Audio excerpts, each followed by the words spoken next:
Welcome to CP Newsroom. I'm Nicole Menzi. Christian hip-hop has made some serious inroads in the last several years, especially in the mainstream. You have artists like Lecrae winning Grammy, Stellar, and Dove Awards, and Christian artists in regular rotation on networks like BET, MTV, and Fuse. So has Christian hip-hop finally arrived?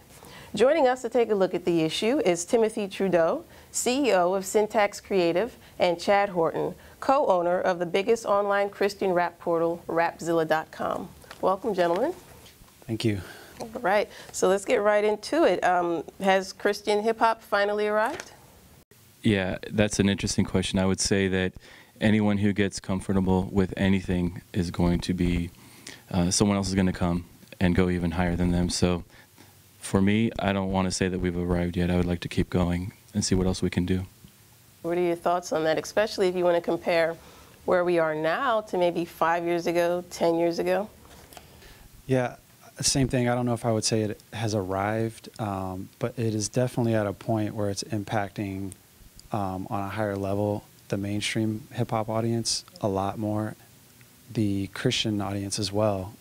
The church, and historically, hasn't been as acceptable or as accepting to Christian hip-hop. They haven't allowed hip-hop into the church. So I think that's also happening simultaneously.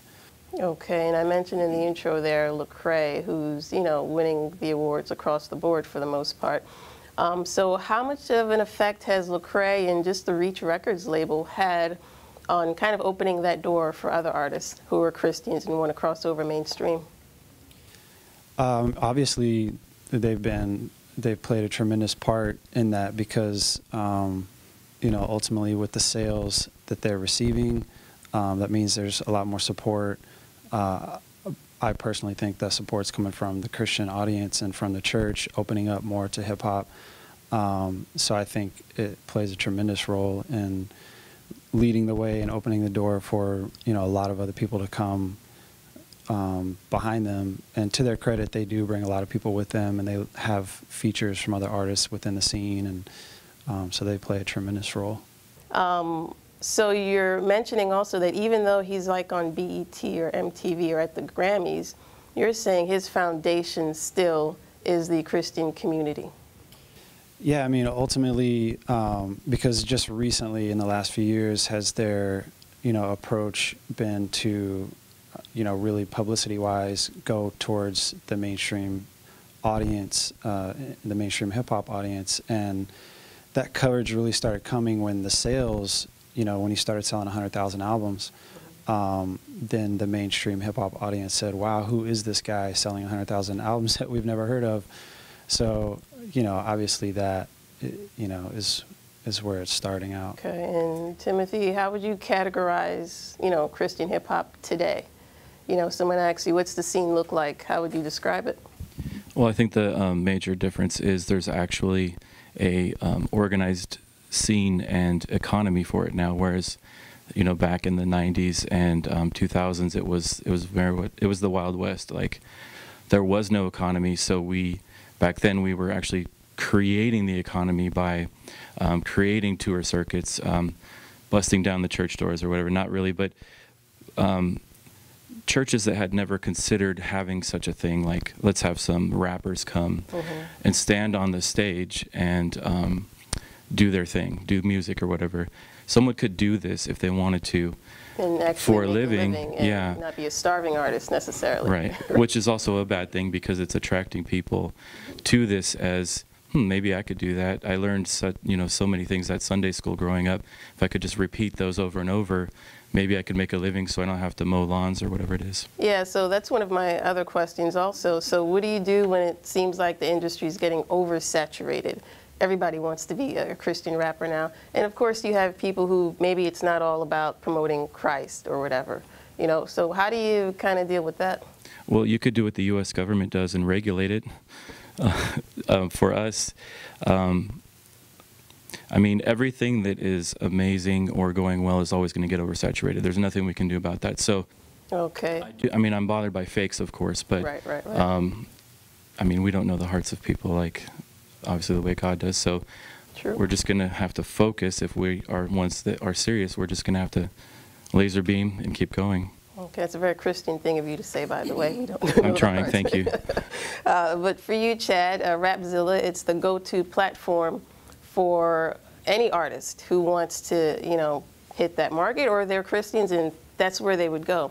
So how do you manage submissions, you know? Or do you put a big reject sign on the ones who just, you know, they don't cut it for whatever reason? We don't put a reject sign, but we receive probably 100 submissions a day. And, you know, it's tough because, like you guys were talking about, it is a viable market now, which is great.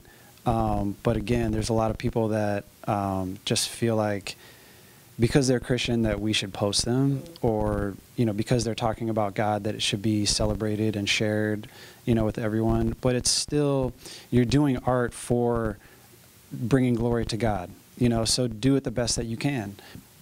I would just say that it's been hard to reject people, not only for you probably, but like we received demos before where the letter to us says, God told me I'm supposed to sign with you guys. And I mean, I don't want to argue with God. So if God has told them that they are supposed to be on our label, then so it's a tough space to operate for sure. You don't want to crush dreams, but at the same time, you don't want to, like the way it's been for us, there were no Rapzillas when we were putting records out, and I get disappointed when I see people basically think the way to success is I have to make my album and it has to be posted here, and then I have to do this at this radio station, and then I've arrived, as you were saying earlier. Like, if people are telling you no and you're good, just keep going. Create your own Rapzilla or create your own radio station, or just do a good job. Just keep going. Like, there's no reason to think that all these things that are out there, if they're not showing you attention, that, oh well, it's not going to work for me. Guys like No Malice, MC Jin, and Mace, I guess you could say, who kind of left the mainstream and looked for a home. What do you want to say? Don't forget MC Hammer. Yes, let's not forget Hammer, who left the mainstream and came into the Christian market, or they were embraced by the Christian community. But now you have artists like Lecrae who want to kind of broaden their reach, and some Christians are offended. And then you have Mace, who, you know, was an ordained preacher, but now he's going back into the mainstream. So I don't know, what are your thoughts on that? What are the issues or whatever you see in that area? I would say that we will stress ourselves out trying to figure out who's saved and who's not saved when they're people we don't know personally. But something that has always been interesting to me is anyone who starts out on the mainstream side, you know, and they can put out the filthiest records you've ever heard. And one day if they say, hey, I'm a Christian, you know, I got saved over the weekend, like, boom, they're on TBN the next day, and like they're just being interviewed, and everyone, we like welcome them with open arms, like we give them like tons of grace. Right. But then on the other hand, someone who's in the Christian scene, and then they say, or they make a song that maybe is just about hanging out at the beach or something. All of a sudden, I mean, there's nothing wrong with the song. It's not filthy or anything, and all of a sudden we go to town on that person. This person is not a Christian, and we're confused people. And because of sin, we're looking at all these people and we're attacking them that way. We're so inconsistent, like all of us, like our scene is, and so are the consumers and the leaders. We're all inconsistent and we're all impacted by sin. Sin is no joke. So anyways, that whole thing it's been funny to watch. And most likely we'll probably see more of that happening, folks coming this way and going back that way, because that's just how it is. All right. Yeah, and part of that problem too is that, I mean, there's no biblical basis for having this, like these two economies that we've separated as far as Christian music and then secular music. It's music, and so that's part of our problem. When we decided, I don't know, in the 50s or whatever, when Word Records came around, when we decided, oh, well, we're going to create our own separatist movement, it's our fault now, because now all these guys that are like, they ran out of money on this side and they're running to our side. I mean, we can just blame ourselves for that. We should have never created the two different economies to begin with, because in other countries, I mean, you don't see that. There's not Christian bookstores and then mainstream bookstores. It's just bookstores, and you can get a Christian book here if you'd like, or Okay, all right. Well, thank you, Timothy Trudeau and Chad Horton, for joining us to talk about this exciting industry that seems to be, if it's not at the spot right now, it's definitely on the up. We're about 10 minutes away from that, though. 10 minutes? Okay. Any minute, Christian hip-hop is going to explode and take off. All right, and thank you for tuning in to CP Newsroom. See you next time.